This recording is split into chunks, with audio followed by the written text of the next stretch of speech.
This channel is where illusions die. We don't soften the truth or protect fragile narratives.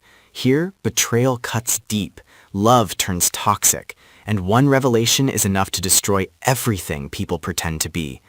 We expose the moments when anger takes control, when loyalty collapses, and when walking away becomes the only form of survival. If you're searching for comfort, this isn't your place. But if you're ready to witness how quickly lives unravel once secrets surface, then stay, because nothing beyond this point is safe. Tomas's descent into fury began the moment certainty replaced doubt. Suspicion had haunted him for weeks, an unease he tried to dismiss as paranoia, but confirmation struck with brutal finality. Kat's pregnancy was undeniable, and the realization that the child belonged to another man detonated something primal inside him. It was not merely betrayal that shattered him, but displacement, the sudden understanding that he had been erased from a future he believed was already unfolding. Fairmont Crest, with all its polished cruelty, became the stage on which his humiliation was silently displayed. Anger surged through Tomas in waves that left him disoriented. At times, it burned hot and reckless, demanding destruction.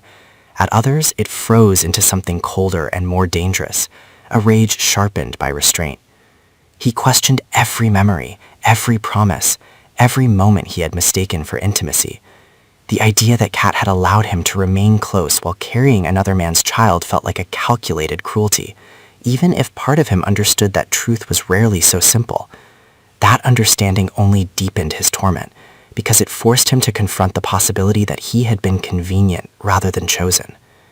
Kat, meanwhile, was suffocating beneath the weight of consequences she could no longer delay. The pregnancy had not brought clarity. It had exposed fractures she had spent years ignoring. Her choices were driven not by malice, but by fear and a hunger for control in a world that constantly demanded performance. She had wanted stability without confinement, affection without accountability. Tomas represented certainty, patience, and a version of herself she admired but could not fully inhabit. The other man represented escape, impulse, and a reckless assertion of autonomy. The collision of those desires left her trapped. Guilt gnawed at Kat, but it never fully eclipsed her defensiveness. Part of her resented Tomas for the life he symbolized, for the expectations that came with his loyalty. She told herself that withholding the truth had been an act of preservation, a temporary delay until she could regain balance. Yet, as Tomas's withdrawal became inevitable, she sensed that her silence had not protected anyone. It had only transformed a betrayal into something irreversible. Tomas's internal conflict intensified as he faced an impossible choice: remain and be consumed by resentment, or leave and relinquish the last fragments of dignity he could salvage. Staying meant existing in a space where every glance felt like mockery and every memory turned corrosive. Leaving meant surrendering answers he still craved and abandoning a relationship without resolution. Pride pushed him toward departure. Desperation tempted him to stay. The tension between those impulses nearly tore him apart. Fairmont Crest amplified his turmoil. The community thrived on observation and inference, feeding on subtle shifts in behavior. Tomas could feel himself becoming a spectacle even before he consciously withdrew. That awareness fueled his anger further. He refused to be reduced to a cautionary tale or a whispered rumor. If he was to be erased from Kat's future, he would not allow himself to be slowly dismantled in the process. Kat felt the shift immediately. Tomas's emotional distance was not passive. It carried accusation without words. She sensed judgment in his restraint, condemnation in his refusal to react publicly. That silence unsettled her more than confrontation ever could. It denied her the chance to testify herself, to frame the narrative. In his quiet withdrawal, she saw a reflection of her own moral failure, and the discomfort of that reflection hardened her defenses. As Tomas prepared to leave, his anger evolved into something more corrosive, self-loathing.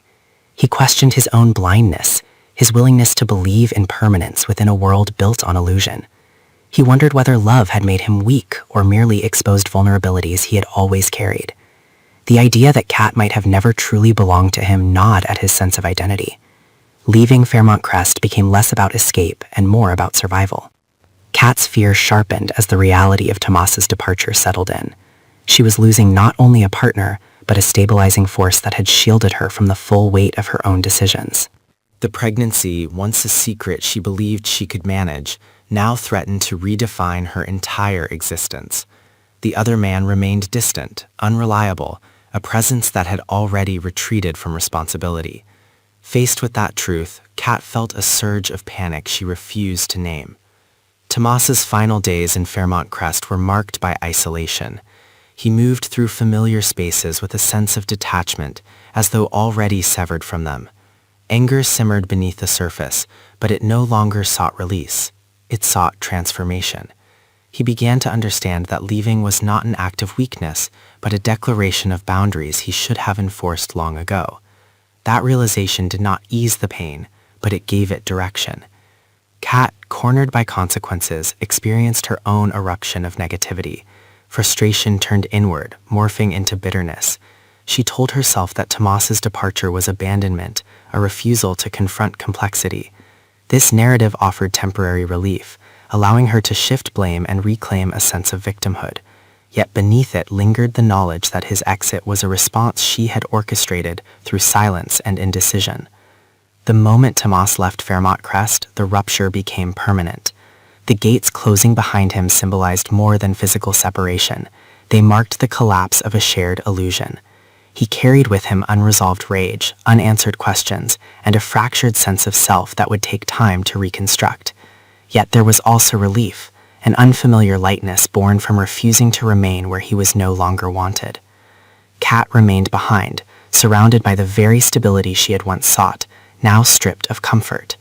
The pregnancy progressed, and with it came the inescapable truth that choices could not be undone, only endured.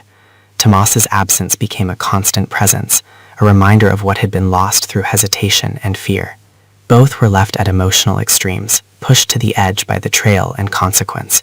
Tomas's departure did not grant him peace, but it preserved his autonomy. Kat's survival required adaptation, but it came at the cost of integrity she could not reclaim. Fairmont Crest continued to stand, immaculate and indifferent, bearing silent witness to another implosion concealed by elegance. In the end, no one emerged unscathed. Anger did not destroy them outright, it reshaped them, carving new versions forged by resentment, regret, and hard-earned clarity.